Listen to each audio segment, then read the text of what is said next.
Halo semuanya, selamat datang di segmen analisa. Kasus dari Vina dan juga Eki ini sudah semakin menuju ke titik terang karena pra-peradilan ini akan segera dimulai dengan atau tanpa kehadiran dari Polda Jawa Barat.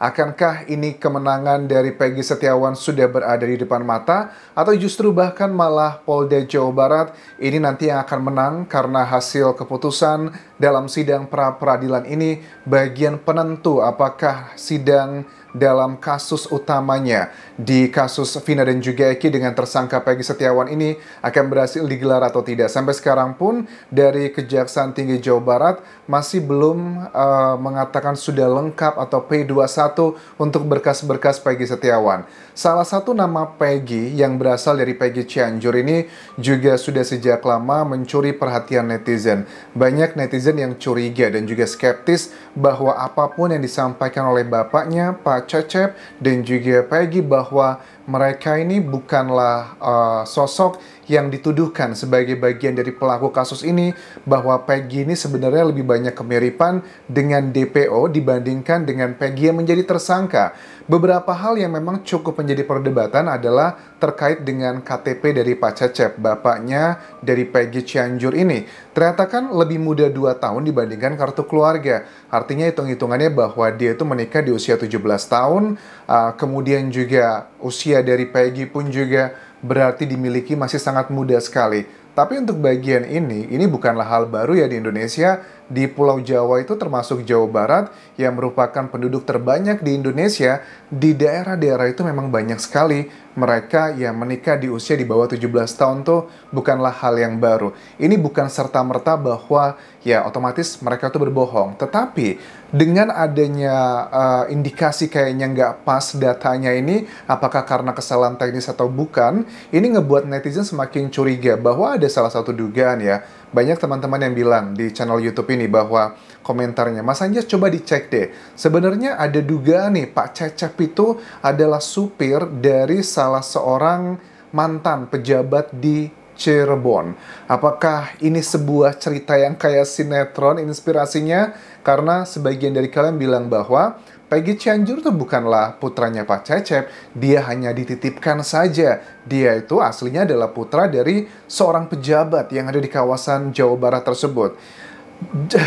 Aku bingung ya ngebahas ini karena untuk ngejawab secara saintifik nggak cuma sekedar perdebatan atau data-data yang masih bisa disubjektifkan ya, setiap orang pasti punya sudut pandang yang berbeda.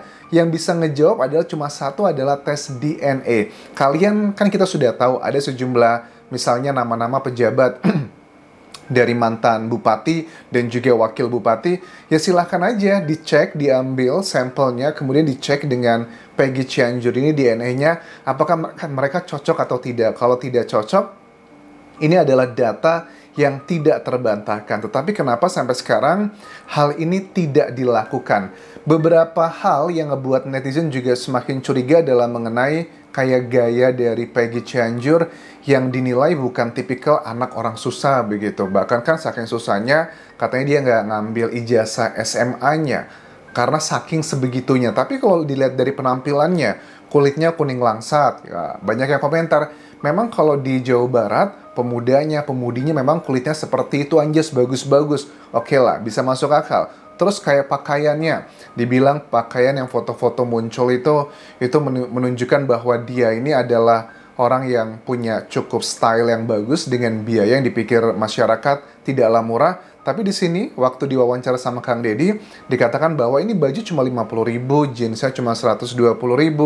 Terus kayak batu akik ya, yang kata netizen itu ada batu blue sapphire, itu harganya cuma 100-an ribu, katanya 180 atau berapa gitu ya, tidak nyampe jutaan. Tetap aja netizen banyak yang tidak percaya karena memang ada salah satu hal yang tak terbantahkan, DNA tersebut belum dilakukan pengecekan.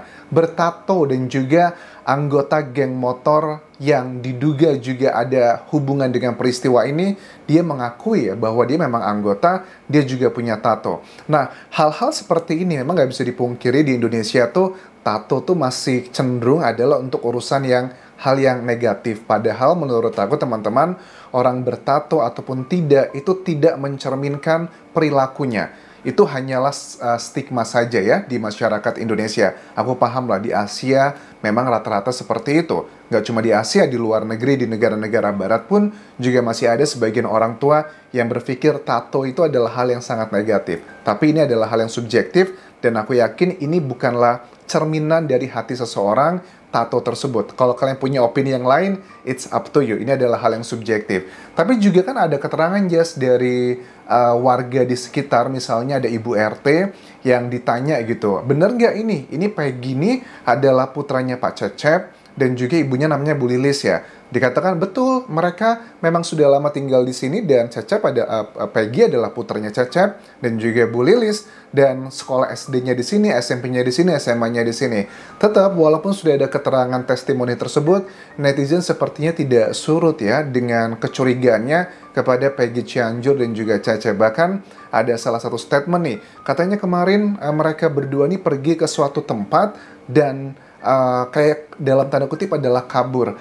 Ya, ini adalah satu bagian yang ada banyak pro dan kontra yang kita pengen tahu kenapa dari Polda Jawa Barat tidak melakukan pendalaman kepada Peggy Cianjur. Kayaknya Peggy ini sama sekali belum dipanggil ya oleh Polda Jawa Barat, walaupun mereka, Peggy, Cecep, dan juga Lilis ya, orang tuanya Peggy, itu sudah datang ke kantor kepolisian setempat melaporkan diri. Pak, ini saya loh Pak yang viral, diduga-duga sama netizen, tapi dari pihak kepolisian bilang, itu sudah bukan urusan kami, yang menangani secara langsung adalah Polda Jawa Barat, jadi kami tidak bisa melakukan banyak hal.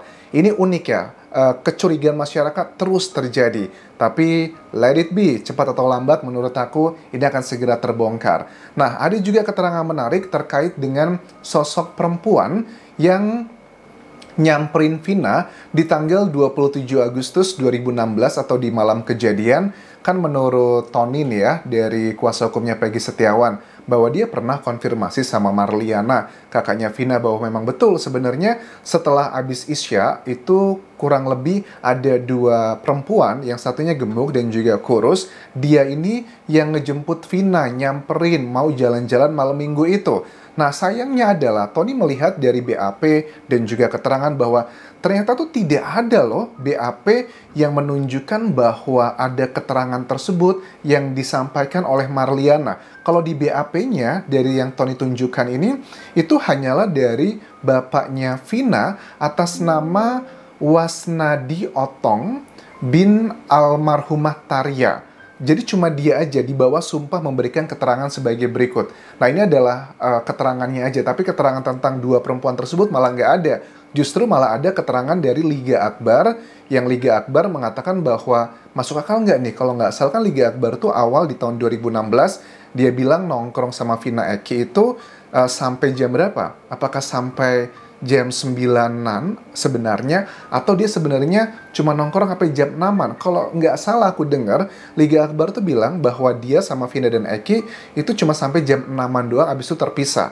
Apakah Vina abis itu sorenya pulang dulu ke rumah, baru pergi lagi, atau bagaimana ceritanya? Coba kita baca poin yang disampaikan dalam BAP dari ayahnya almarhum Vina, Wasnadi Otong. Di sini ada statement di bawah sumpah memberikan keterangan sebagai berikut. Ini sumpahnya bukan sumpah di persidangan ya, tapi kayak I don't know sumpah mana nih? Apakah persidangan atau sumpah di kepolisian?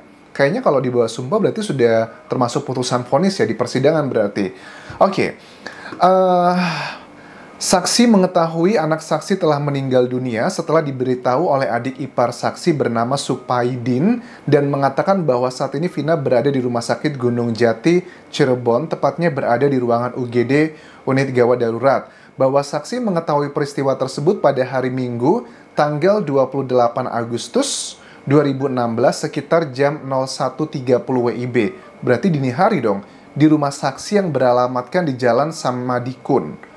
Oh, berarti kalau ada yang ngasih tahu menurut Marliana bahwa ada dua orang yang ngasih tahu datang Vina kecelakaan, berarti ya siapa sosok tersebut? Ternyata memang make sense, ada linearnya dengan keterangan Wasnadi di sini, karena kan dia mengetahui juga udah dini hari ya, masuknya sudah dini hari tanggal 28 teman-teman.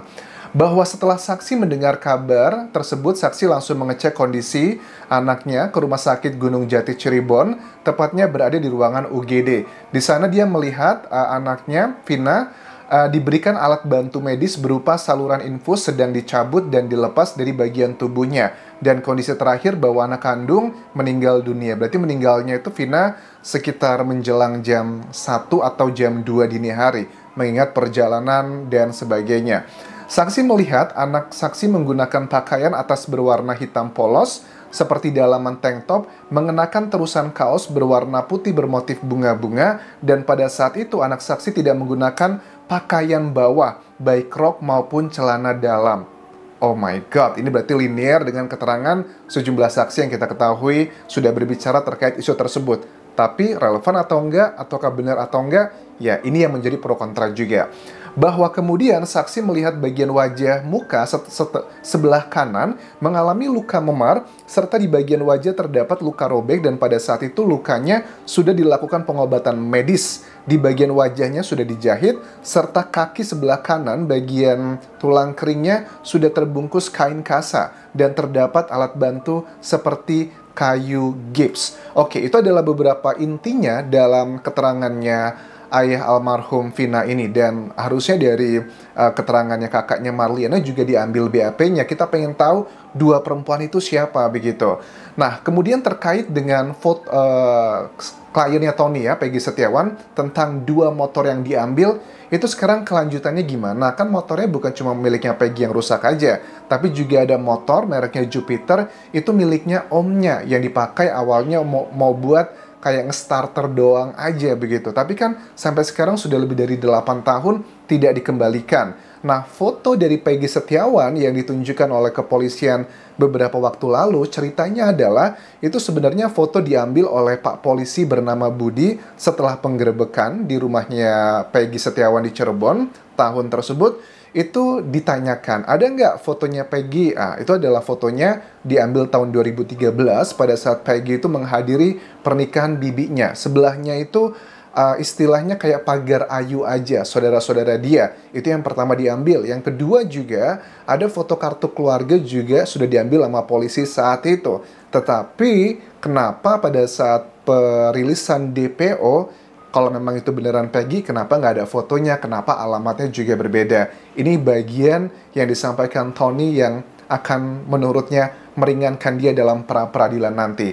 Tony juga mengecek bahwa dalam data-data yang dia baca dari vonis putusan pengadilan tersebut, tidak ada tuh saya lihat ada letak perencanaannya, karena kan ini pasal 340 ya, berencana ya.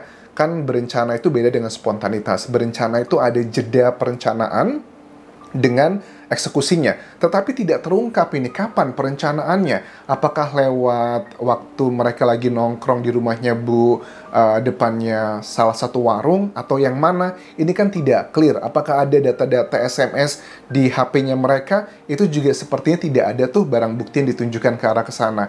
Tes DNA sperma pun juga tidak dilakukan. Ini juga tidak bisa mengungkap apakah cairan tersebut beneran milik salah satu terpidana, atau bahkan ini adalah milik kekasihnya Vina, Eki. Itu adalah hal-hal yang sedang menjadi perdebatan, dan ini adalah boleh dibilang adalah peluang untuk timnya Peggy Setiawan untuk memenangkan pra-peradilan dengan melihat hal-hal yang nature-nya menurut aku tidak mutlak, masih bisa dipatahkan kalau mendapatkan sebuah ide atau alat bukti yang cukup masuk akal. Aku yakin hakim pada saat kasus ini disorot oleh media nasional tidak akan berani macam-macam untuk mempelintir-pelintir kalau ternyata memang Peggy Setiawan tidak bersalah. Tapi kalau memang yakin Peggy Setiawan itu bersalah dan Polda Jawa Barat bisa menunjukkan alat bukti yang kuat, aku yakin juga hakim pasti akan mengalahkan dari tersangka Peggy Setiawan. Kita akan segera tahu hasilnya karena pra-peradilan itu putusannya tidak boleh lebih dari 2 minggu, teman-teman. Jadi 2 minggu ke depan kita sudah melihat apa hasil pra-peradilan Peggy Setiawan ini. Terima kasih sudah menonton. Sampai jumpa.